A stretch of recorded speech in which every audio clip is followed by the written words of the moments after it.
कभी रात में आसमान की तरफ देखा है, उन अनगिनत टिमटिमाते सितारों को और उस गहरे, कभी ना खत्म होने वाले अंधेरे को? ये एक ऐसा नज़ारा है जो हम सब के अंदर एक अजीब सी हैरानी और एक जिज्ञासा जगाता है। तो चलिए आज इसी जिज्ञासा के पीछे का जो विज्ञान है, यानी खगोल विज्ञान, उसकी दुनिया में चलते हैं और जानते हैं हर बड़ी खोज की शुरुआत ना कुछ ऐसी ही होती है। इस तस्वीर को देखिए, दो बच्चे हैं, अपने खिड़की से बाहर आसमान को देख रहे हैं और उनकी आंखों में एक सवाल है। यही जो जानने की इच्छा है, यही जो जिज्ञासा है, असल में विज्ञान की पहली सीढ़ी होती है। तो सवाल यही उठता है कि ये सब है क्या? जब हम रात के आसमान को देखते हैं तो असल में हम क्या देख रहे होते हैं? और ये कोई नया सवाल नहीं है। हजारों सालों से इंसान ये सवाल पूछता आया है और इसी एक सवाल से एक पूरे विज्ञान का जन्म हुआ। तो चलिए अब सीधे सीधे इस बुनियादी सवाल का जवाब ढूंढते हैं। आखिर ये खगोल विज्ञान यानी एस्ट्रोनॉमी है क्या चीज? देखिए, सबसे जरूरी बात तो ये है कि खगोल विज्ञान का मतलब सिर्फ तारों को देखना नहीं है। ये बाहरी अंतरिक्ष में मौजूद हर चीज का एक साइंटिफिक अध्ययन है, धूल के एक छोटे से कण से लेकर अरबों सितारों वाली बड़ी बड़ी आकाश गंगाओं तक। ये तो समझिए ब्रह्मांड की एक बहुत बड़ी कहानी को पढ़ने की हमारी कोशिश है। अच्छा, तो अब जब हम परिभाषा जान गए हैं तो चलिए देखते हैं कि खगोलशास्त्री असल में स्टडी क्या क्या करते हैं। आप ऐसा सोच सकते हैं कि ब्रह्मांड एक बहुत बड़ा एक कॉस्मिक जू है, एक ब्रह्मांडीय चिड़ियाघर जो हैरान कर देने वाली चीजों से भरा पड़ा है। सबसे पहले तो आते हैं तारे।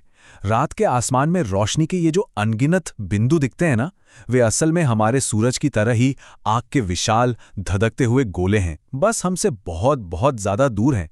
इन्हीं से तो पूरा ब्रह्मांड रोशन है। फिर आती हैं आकाश गंगाएं, मतलब अरबों खरबों तारों, गैस और धूल का एक बहुत बड़ा झुंड जो गुरुत्वाकर्षण यानी ग्रेविटी से एक साथ बंधा होता है। हमारी अपनी जो आकाशगंगा है, मिल्की वे, वो भी ऐसी ही एक है। और फिर हैं ये खूबसूरत चीजें, निहारिकाएं या नेब्यूला। ये अंतरिक्ष में गैस और धूल के रंगीन बादल जैसे लगते हैं, लेकिन ये सिर्फ बादल नहीं है। इन्हें तारों की नर्सरी भी कहा जाता है। क्यों? क्योंकि यहीं पर नए नए सितारों का जन्म होता है। और ये तस्वीर ना इस पूरी बात को कितनी खूबसूरती से दिखाती है। तारे, आकाशगंगाएं और निहारिकाएं, ये सब एक ही नज़ारे का हिस्सा हैं।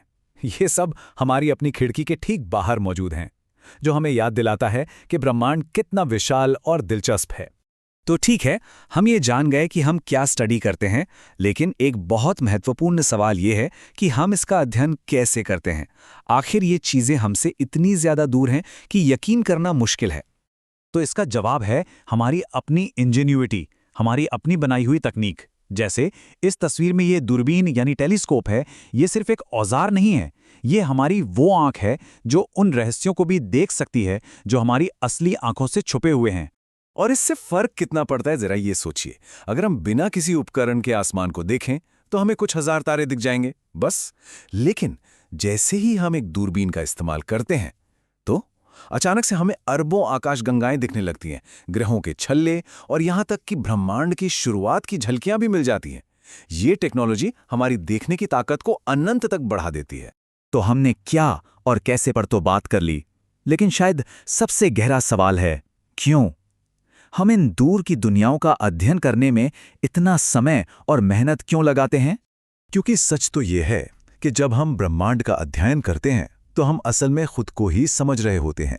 हम कहाँ से आए, हमारा वजूद क्या है और इस विशाल ब्रह्मांड में हमारी अपनी जगह क्या है। इन सवालों के जवाब हम ऊपर तारों में ही तो ढूंढते हैं। खगोल विज्ञान इन्हीं बड़े सवालों से चलता है। हम कहाँ से आए, ब्रह्मांड की शुरुआत आखिर हुई कैसे, क्या इस पूरे ब्रह्मांड में हम अकेले हैं और इस सब में हमारी जगह क्या है। ये सिर्फ विज्ञान के सवाल नहीं हैं, ये वो दार्शनिक सवाल हैं जो इंसान हमेशा से पूछता आया है। और ये सारी कहानी हमें वापस वहीं ले आती है जहां से हमने शुरुआत की थी, उन बच्चों के पास जो हैरानी से रात के आसमान को देख रहे हैं। हर जवाब की तलाश हमेशा जिज्ञासा के एक ऐसे ही सरल लेकिन बहुत शक्तिशाली पल से शुरू होती है। तो अगली बार जब कोई रात में आसमान की ओर देखे तो याद रखे कि वो सिर्फ रोशनी के कुछ बिंदु नहीं हैं, वो पूरी की पूरी दुनियाएं हैं, वो इतिहास है और अनगिनत अनसुलझे रहस्य हैं। ब्रह्मांड तो इंतजार कर ही रहा है। सवाल ये है कि हम अगली खोज क्या करने वाले हैं।